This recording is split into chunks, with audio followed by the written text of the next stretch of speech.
Hello my friends, welcome back to the ThePCelitist, a channel dedicated to video game commentary and discussion, always from the PC perspective, the greatest platform for gaming. My name is Woodsie. My name is Shepherd.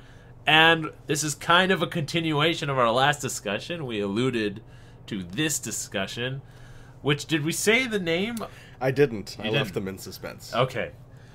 When it comes to movies and entertainment, but particularly to movies, we came up with a rule. No, you did. I came up with a rule. I don't deserve credit for it. I was having a discussion with Rowsdower, and I came up with this argument to him, and it became kind of just part of our vernacular that we would say, well, I file that under the Goonies Rule. Indeed. Okay, and if you're thinking, the Goonies Rule, do you mean the movie The Goonies? Indeed he does. does. Yes, I do mean the movie The Goonies. Okay? And so basically it's about how great the Goonies is, right? Okay. This is the rule. The rule is that we need to look inward and to be objective about the things we love. And do they contribute to the art form?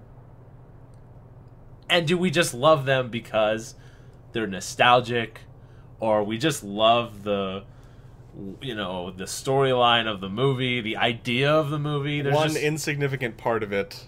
It could be anything. I watched it with my brother, and we thought it was the funniest thing. So me and Rowsdower were having a discussion. I said, The Goonies is an awful movie. It is objectively speaking. Objectively speaking, it's terrible. But I know that this generation loves it because we grew up with it. And there's a pirate ship underwater. We just remember, underground. Yeah. And we remember just the sense of adventure. But we have to objectively say, it is a terrible movie. Because we don't mean, oh, I didn't like that movie. No, it's a bad movie. Bad acting, bad story. It's a bad movie. Right. But people love it anyway. They love it. Shepherd personally does not. But I could tell you, my brother and I, we watched Dungeons and Dragons, and we were cracking up the whole movie. And it is awful, just terrible. But if anyone says, do you love this movie? I'd say, yes, I do love it. Because it's so bad. Well, because it's so bad. But you'd preface that by saying, Goonies Rule. Goonies Rule, I love it. I would also like cult classic movies. I love Evil Dead. I don't know how good the movie is. I can't say that... It's abysmal as a movie. But it's brilliant. It's brilliant. I love Evil Dead. I love it. But I told you this the other day. My analogy for it is, if aliens came down onto the planet and said, bring us your greatest... 100 movies. 100 movies, right? That represent your species. Yeah, exactly. To show us the greatest of... You wouldn't put... Even though the Goonies and Evil Dead shows up often on people's top 10 lists, you would never show them that. You would show them, like, The Shawshank Redemption and Schindler's List. Godfather. Citizen Kane. These are the movies. Gone with the Wind. These were the movies that they would see. And they would never get around to the Goonies. Don't be a menace to South Central while drinking your juice in the hood. No? Oh, I agree. Not even Goonies Rule. It's just awful. What is that? Shepherd has... What was that? That line. You don't want it. It's a movie title. It is? Yes. IMDb it when we're done here. I have... personally, 2 Goonies Rule actors. Right. Sean Connery, my idol, and Jet Li. I will see any movie that they are in. They are not good actors. Right. But by gum, I love everything they do. That includes Medicine Man. And that includes One. The One is awesome. Or Unleashed. The One is good. The One is great. The end of the movie I'm on top of him. a ziggurat, kicking prisoners' asses. That's the end of the movie. The end of the movie. That means there was a climax before he was on top of a ziggurat punching That's people the resolution away. of the story. Yeah. So, objectively say they're not good actors, even though I would argue that Sean Connery's acting in the earlier Bond films, phenomenal. But no, he's not a good actor. He's a Scottish-Lithuanian sub-commander. He's a Scottish-American author in the projects. Right. Right. Love it.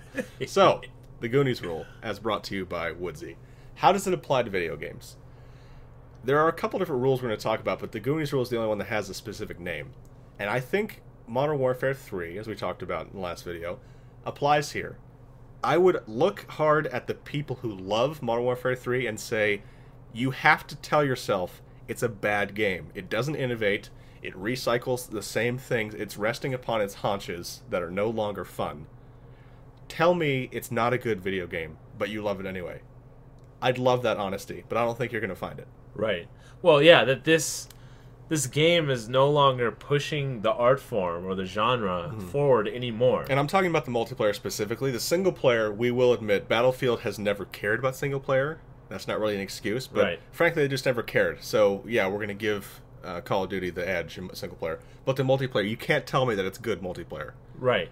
I equate... You can tell me you like it, not that it's good. Okay, you know what a great Goonies rule, like going back to movies, and this is kind of what I equate Modern Warfare single player as, is playing a Michael Bay movie. Well played. You know, that's what it is. And you know what, if you say like, you know what, I know Transformers is a terrible movie, but God help me, I love seeing robots on the screen and fighting each other. I saw on the television, it was the greatest action film of all time. Greater even than The Rock, another Sean Connery film. The greatest action movie of all time. Who directed that? I don't want to talk about it. But I think for the same thing, you could say, look, Modern Warfare, the single player, is linear, and it's over the top, and it's just action-packed, and for that, I love it. But it doesn't do anything but that. Mm-hmm. Okay, I can accept that. Yeah. You know? The multiplayer doesn't do anything to innovate the genre. It's just an arena with you guys running around and getting unlocks. Yeah. And I just love it. Yeah. I can accept that answer. And God bless my roommate, because he says that. He says, "No, this game is total trash, especially Black Ops." He's like, "But I just love playing it." Yeah. And he said it's a way to kill time. And that to me is sad when you turn to video games for that. Right. No. No one should. Real life should kill time when you're not playing video games. Right. You know, there's a different range. There's the best. One of the best ways to invest your time is in this game, and then one of the best ways to just kill time is this game. Exactly. And that's where you get into your Angry Birds kind of arena. Doodle jump. Doodle jump. Doodle! Total Goonies rule for me. I have no idea why I love it. When I got Doodle jump, Woodsie kidnapped my phone for hours at a time to play it. I don't know why. Because he's still using a broken-off car phone from the 80s. I will never defend it either. As his mobile. People say, why do you like Doodle Jump? I couldn't answer you. And you may be thinking, there's already a term for this, guys. It's called guilty pleasure. No, guilty pleasure is True Blood and Twilight for women. Goonies Rule is a man's guilty pleasure. Let's just make that distinction right now. So, you might be wondering, give us examples of Goonies Rule games that you have. I have 3 that come to mind right away. One is Killing Floor. Game has no depth. Multiplayer, not very fun. But that game is friggin' scary. And the guns sound awesome. Yeah. And I love it. There's something about the atmosphere of that game that's unique. Yeah, but I can't figure it out. Yeah, but I would never say, great game. Right. Hitman, the series, is particularly Blood Money. So linear, so predictable. I've talked about it before. And I have a limitation on Goonies Rule. I don't still love these games. But for a while I did. I loved playing Hitman, no matter how predictable it was. And the third and final one, Mountain Blade Warband. Well, also unique atmosphere. No, if it had a legitimate story with progression and an RPG element, right? All the other pieces were there for playing an economy, and the combat system is wonderful. But it's not a good game. It fell short of what it could have been. But I love it anyway. Yeah, well, God, Warband is a tough one for me, because the reason I love it is because it's so PC-ish, and almost to a fault, where how rough-edged it is. That's why it feels very indie. It's and it's got all these aspects. Yeah, it needs that polish, the little drive to give the player to kind of move to spot, mm-hmm. and I thought I heard that you cannot actually dominate the entire map. Someone told me that. Well, there are so many factions, it's really hard to. That kind of bothers me. It's very regional. Like, because to me, it was more...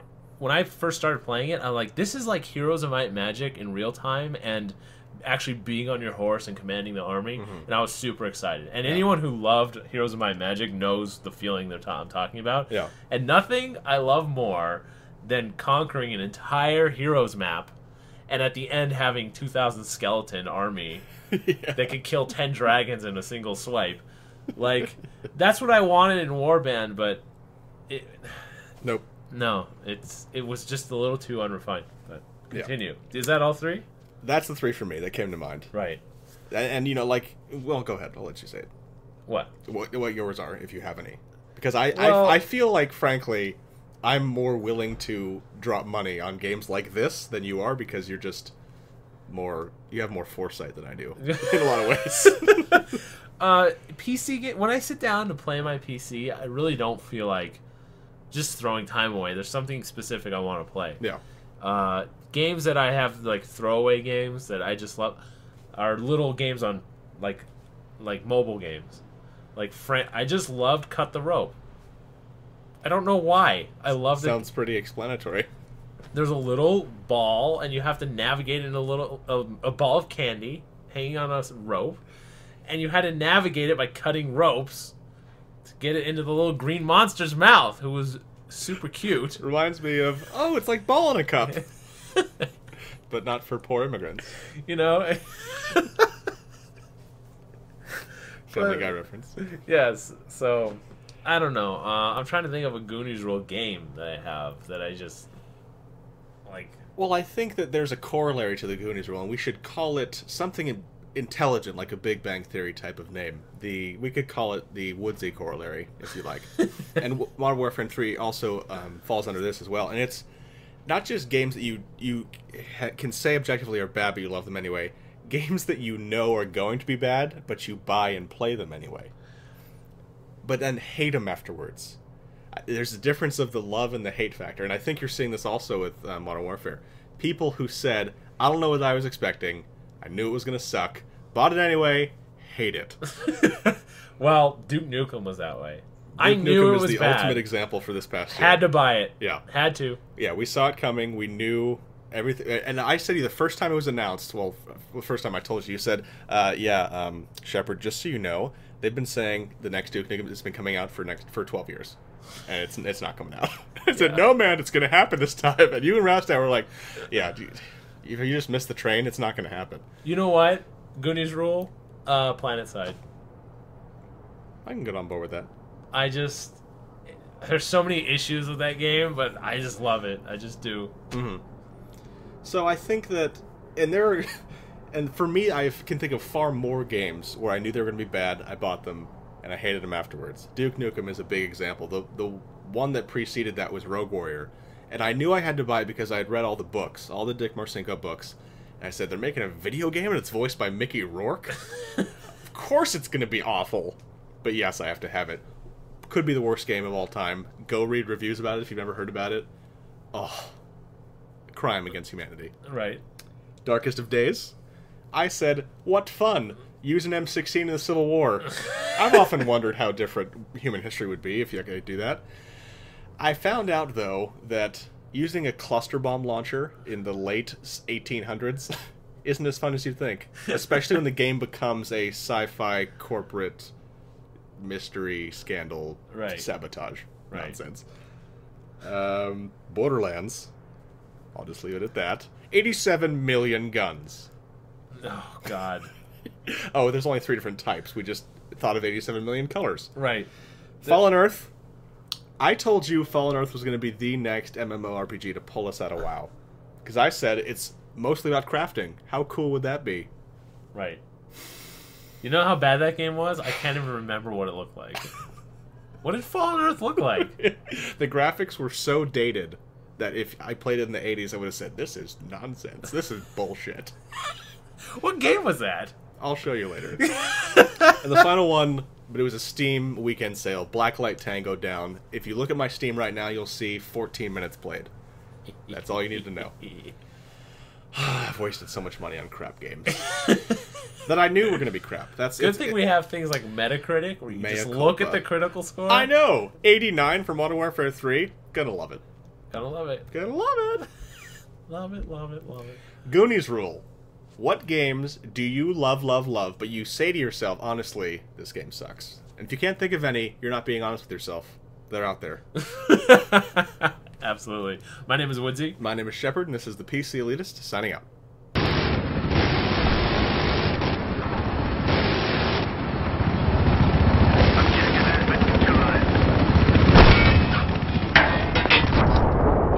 Oh shit!